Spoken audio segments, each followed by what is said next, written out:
दोस्तों, फतेहपुर के जिस मकबरे को मंदिर बताकर हिंदू संगठनों ने काटा बवाल, जानिए उसका पूरा इतिहास। फतेहपुर जिले का अबू नगर इन दिनों सुर्खियों में है। यहाँ स्थित एक ऐतिहासिक मकबरे को लेकर सांप्रदायिक तनाव और राजनीतिक बहस तेज हो गई है। इतिहासकार सतीश द्विवेदी के मुताबिक यह मकबरा मुगल बादशाह औरंगजेब के फौजदार अब्दुस समद का है। उत्तर प्रदेश के फतेहपुर जिले का अबू नगर इन दिनों सुर्खियों में है। यहाँ स्थित एक ऐतिहासिक मकबरे को लेकर सांप्रदायिक तनाव और राजनीतिक बहस तेज हो गई है। सोमवार को हिंदू संगठनों और बीजेपी के जिला अध्यक्ष मुखलाल पाल के आह्वान पर इस मकबरे में तोड़फोड़ की गई। घटना ने न केवल स्थानीय माहौल को गरमाया, बल्कि प्रदेश की राजनीति में भी हलचल मचा दी। इतिहासकार सतीश द्विवेदी के मुताबिक यह मकबरा मुगल बादशाह औरंगजेब के फौजदार अब्दुस समद का है।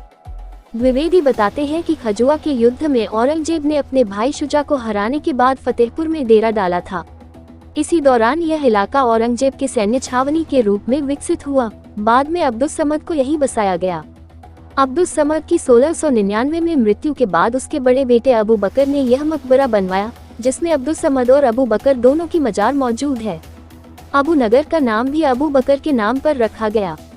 इतिहासकार बताते हैं कि उस समय फतेहपुर में केवल 2 मोहल्ले थे, अबू नगर और खेलदार।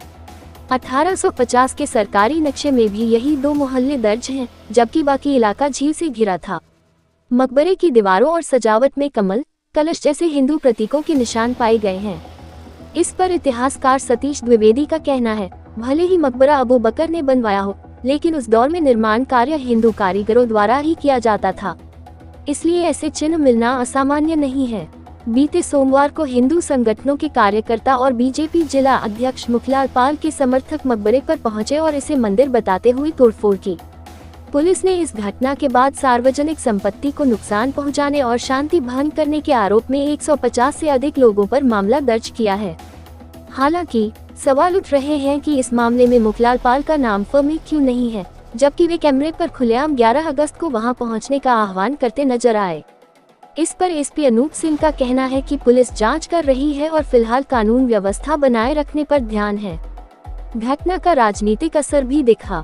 मंगलवार को समाजवादी पार्टी ने इस मुद्दे को यूपी विधानसभा के मानसून सत्र में उठाया। विपक्ष ने सरकार को लॉ एंड ऑर्डर पर घेरने की कोशिश की, जबकि सरकार ने बचाव में कहा कि दोषियों के खिलाफ नामजद फर्द दर्ज की गई है और कार्रवाई होगी। फतेहपुर पुलिस का कहना है कि तोड़फोड़ के आरोपियों को पकड़ने के लिए छापेमारी की जा रही है। वहीं इलाके में तनाव को देखते हुए पुलिस बल की तैनाती बढ़ा दी गई है।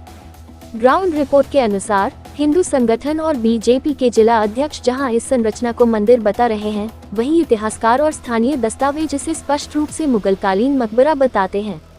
लंबे समय से फतेहपुर के इतिहास को समझने वाले सतीश द्विवेदी कहते हैं, 1969 में फतेहपुर के असोदर के रहने वाले हिंदू राजपूत परिवार के नाम पर यह जमीन थी। बाद में 20 अप्रैल 2012 को सरकारी दस्तावेजों में गाटा संख्या 753 पर ये मकबरा मानगी राष्ट्रीय संपत्ति के तौर पर दर्ज हुई, जिसका मुतवल्ली मोहम्मद अनीश बनाया गया। इसका क्षेत्रफल 10 बीघा 17 बिस्वा है और सरकारी अभिलेखों में दर्ज है। कुल मिलाकर पूरा मामला दर्शाता है कि यह एक संरक्षित संपत्ति है। मकबरा मंदिर विवाद की जड़ें इतिहास में ही नहीं, बल्कि आधिकारिक रिकॉर्ड में भी गहरी पड़ी हैं।